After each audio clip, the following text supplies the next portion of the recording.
If someone keeps saying you're too much, maybe they're just not enough. When they say you've changed, thank them, because evolution is the point. And when someone calls you lucky, smile, because they weren't there when you were crying alone in silence. Jealous people don't always attack you. They disguise it as compliments, jokes, or concern. But their words, oh honey, they reek of insecurity.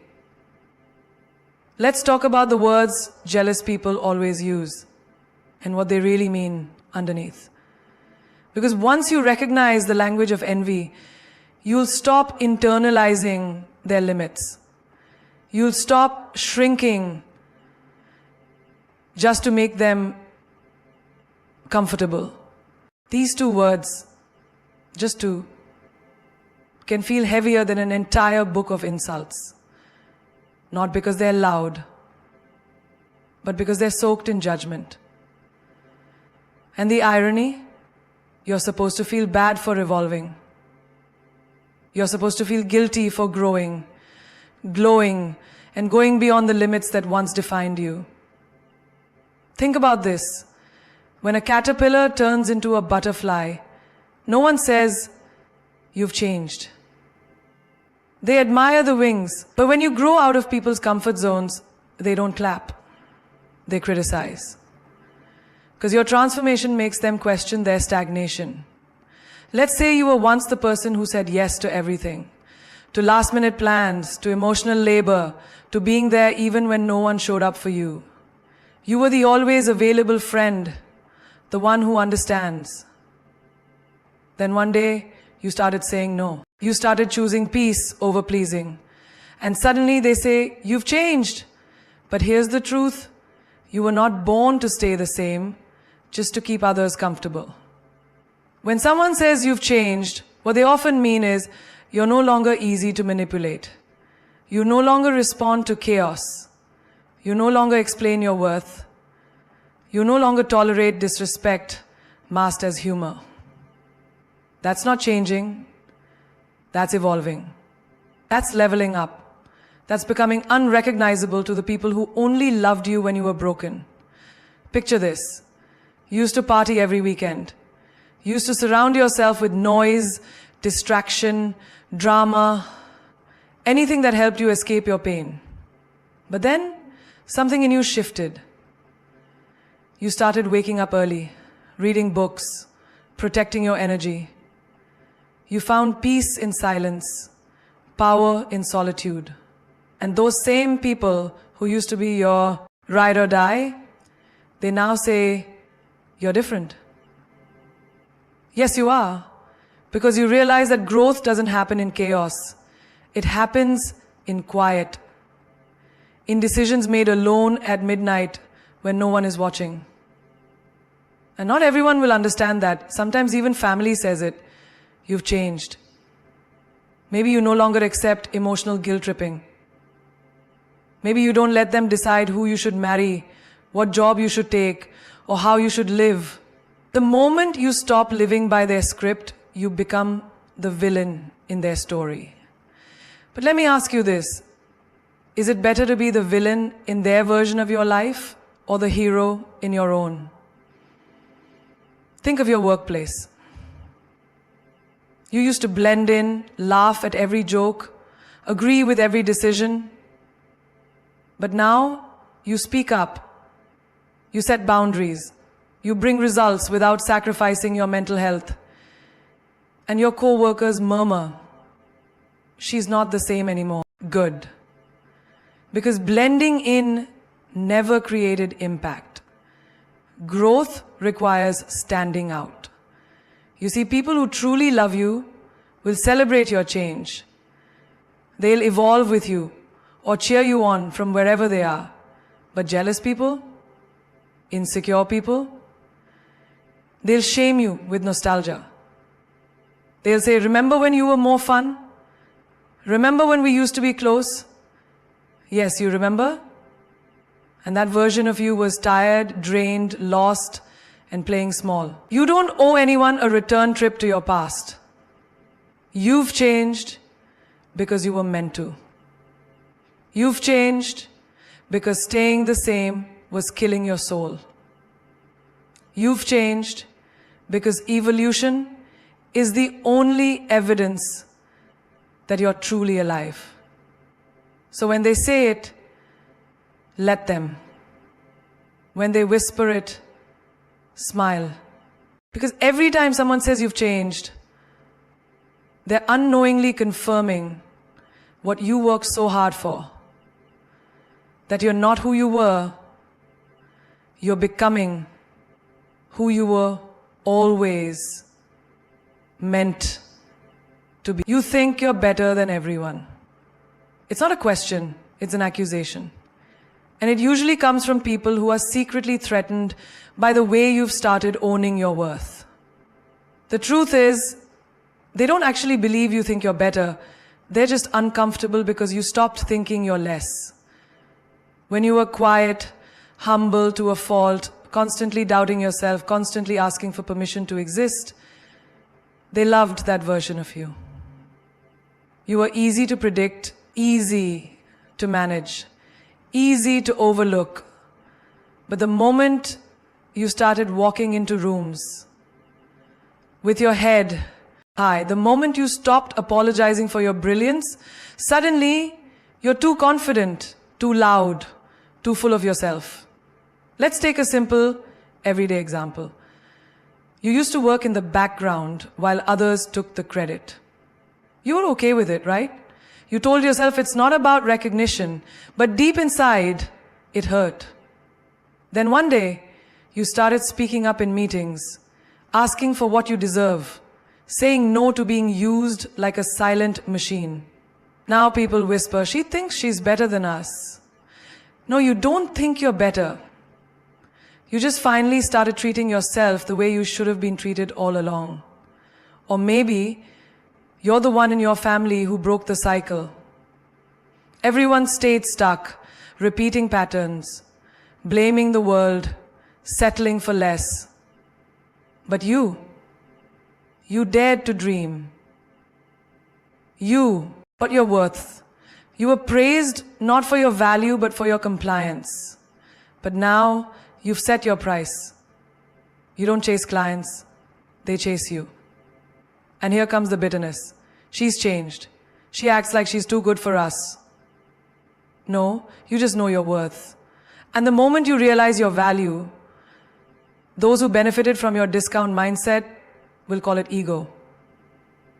This world has conditioned women to believe that humility means silence, that being liked is more important than being respected.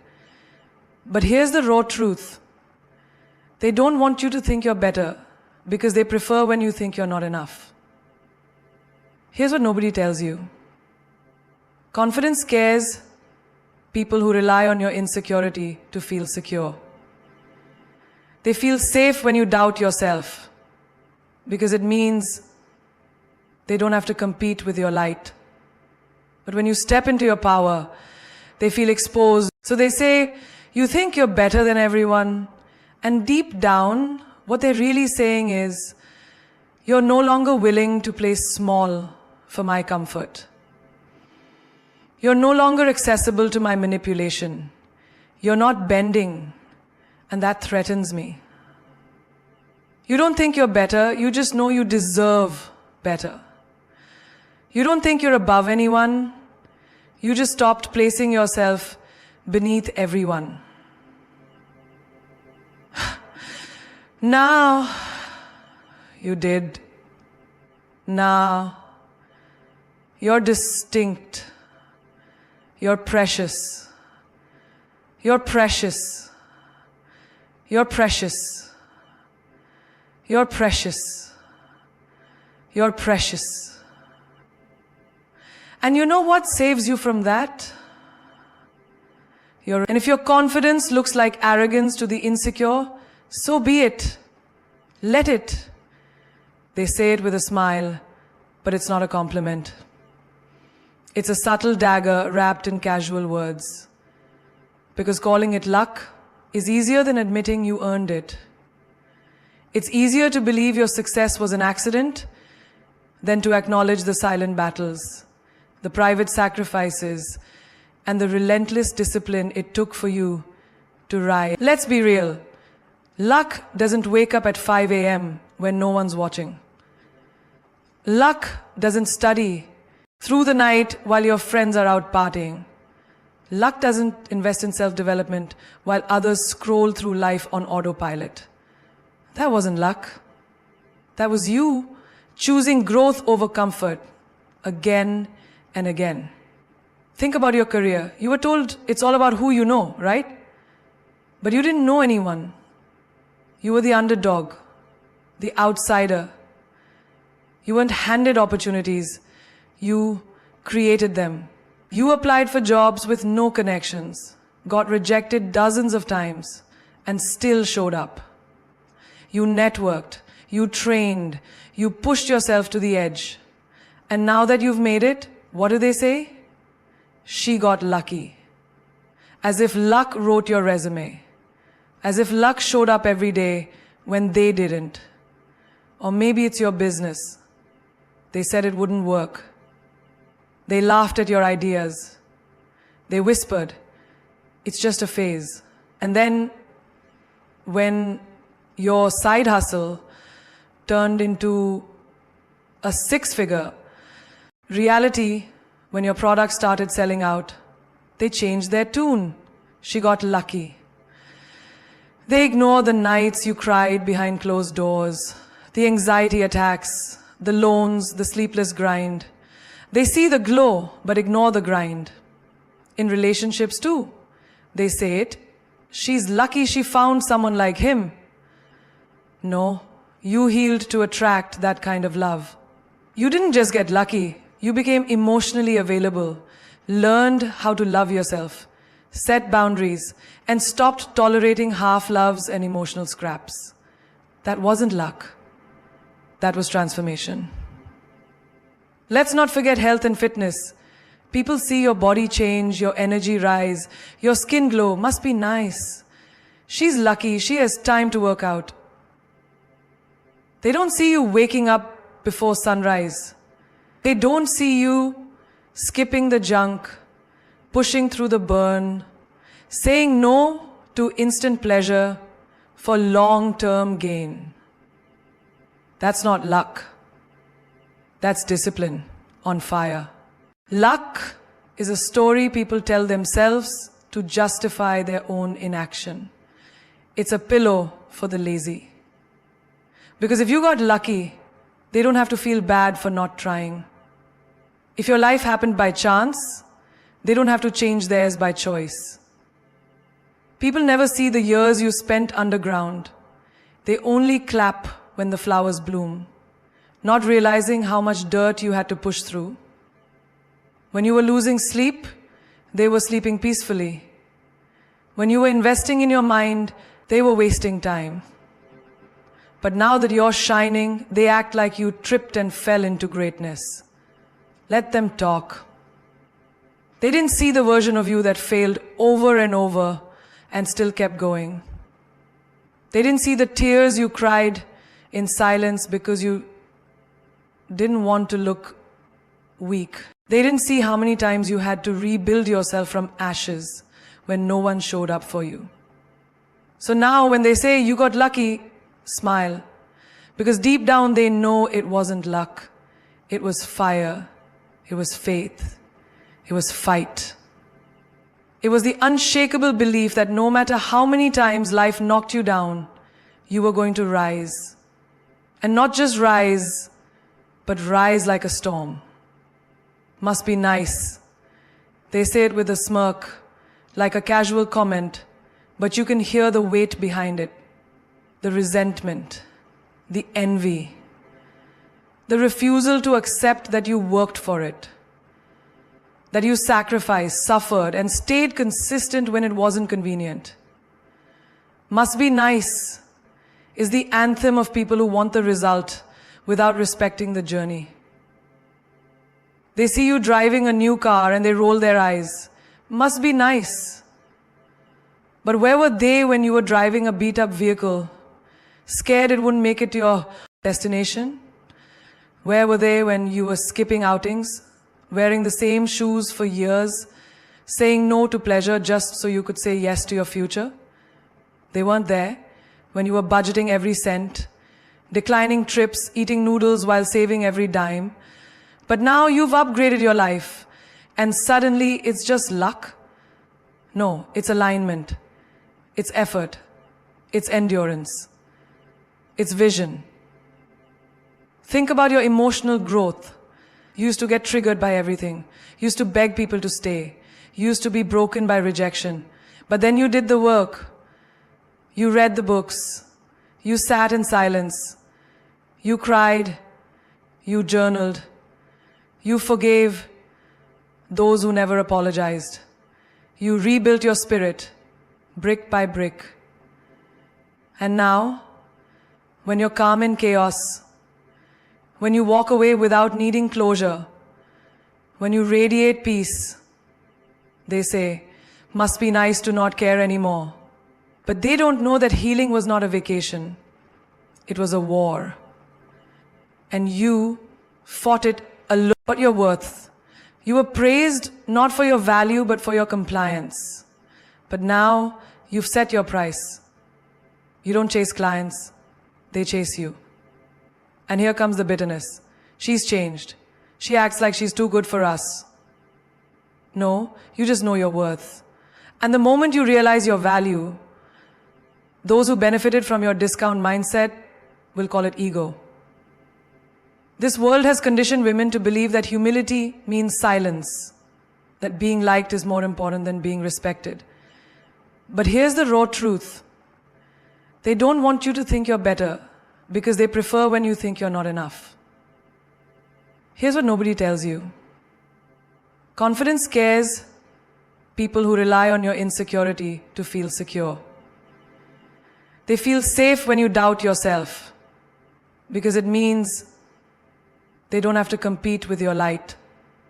But when you step into your power, they feel exposed. Even in love, when they see someone treat you with respect, affection, patience, they say, must be nice to find a good one. But they forget, you turned down situationships. You cried yourself to sleep instead of settling. You healed your attachment style. You waited. You believed. You prepared. That kind of love doesn't fall from the sky. You attract what you become. Must be nice is what people say when they don't want to face the mirror. It's easier to believe you got lucky than to admit you got intentional. They want your light, but not your discipline. Your results, but not your process. Your strength, but not your scars. They weren't there when you had to choose your dreams over comfort. They weren't there when you stayed committed when nothing made sense. They didn't see the nights you couldn't sleep because anxiety had you by the throat. But now, you smile without faking it. You walk in rooms without shrinking. You celebrate without guilt. And they can't take it. So they say, must be nice. Let them. Because behind those three little words is a truth they're afraid to say out loud. I wish I had the courage to do what you did. I wish I had your discipline, your resilience, your self-respect. I wish I didn't give up when life got hard.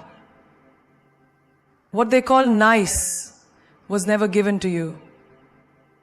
It was earned in silence, in sweat.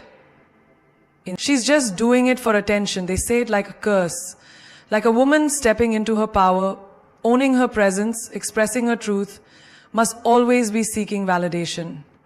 Because society is more comfortable with a woman who hides, who whispers, who doubts herself, than one who dares to be seen, heard, and felt. You wear what makes you feel fierce. And they say, she just wants attention. But they don't know you used to hate the mirror. You used to cover yourself in baggy clothes. Not because it was your style, but because you didn't feel worthy of being seen. Now you wear color, walk with grace, and love your reflection. And that's too loud for their insecurities. Confidence isn't arrogance. It's healing.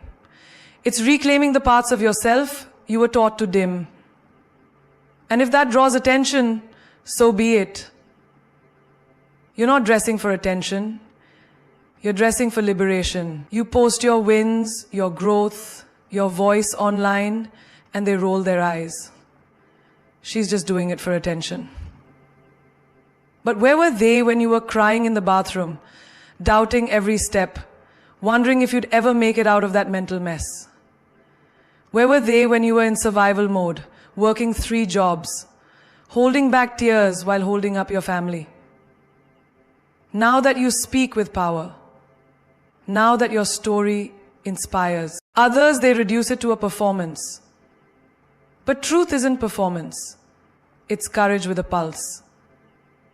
You start a business, launch a brand, go on stage or speak up in meetings, and again the whispers come. She just loves the spotlight. They never say this about men who do the same. But when you take space, it becomes a threat. Because a woman who owns her ambition without apology rattles cages. And the people who secretly gave up on their own dreams will always mock the ones brave enough to chase theirs. You're not doing it for attention. You're doing it for impact, for purpose, for the younger version of yourself who thought she'd never amount to anything.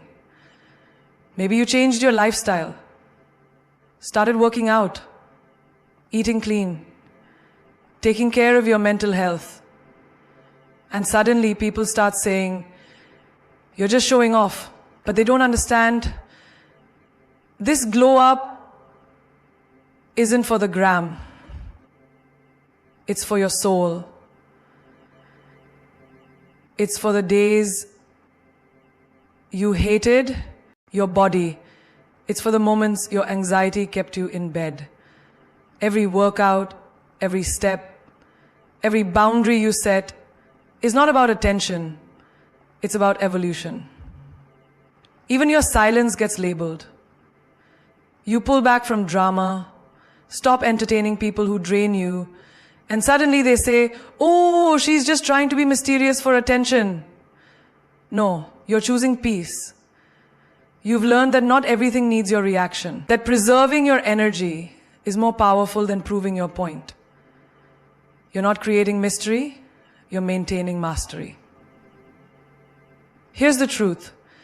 People will always try to make you feel guilty for being visible, especially if you're a woman who no longer shrinks, a woman who walks in the room like she belongs there, a woman who posts her truth without fear, a woman who loves herself out loud. Because attention is not the enemy, desperation is. And you're not desperate. You're desperate, kid. You're tall. You're tall. They said you've changed. And they were right. You've changed because you finally woke up from the illusions they wrapped around you. You stopped apologizing for evolving. You stopped shrinking for comfort zones you've outgrown. The caterpillar was never meant to crawl forever. Butterflies don't beg the ground for permission to fly. They said you think you're better than everyone. No. You just stopped pretending you were less.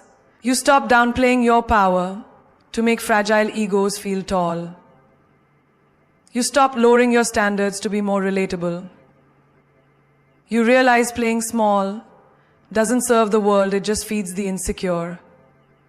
And now you walk like a woman who remembers who she is. They said you got lucky, as if your sacrifice was invisible, as if your sleepless nights were a footnote. They didn't see you rehearse in the mirror.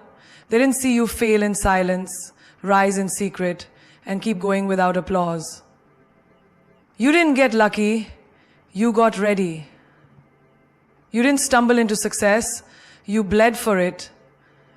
And now that you're glowing, they call it luck because they can't stomach the fact that you earned it. They said must be nice. Yes, it is. But what they really mean is Why her and not me? What they don't realize is that nice was never handed to you. You fought for it. You cried for it. You crawled through seasons of hell to finally breathe air that doesn't choke you. It must be nice to be free. But it's even better to know you freed yourself. They said, she's just doing it for attention. But what they didn't understand is that you're not performing. You're testifying. You're not chasing claps. You're breaking generational curses. You're showing the girls watching you that it's okay to be seen. It's okay to be strong, loud, feminine, powerful, and real, all at once. And if that gets attention, good. Because we need more women showing others how to rise without permission. They said, let's see how long this lasts.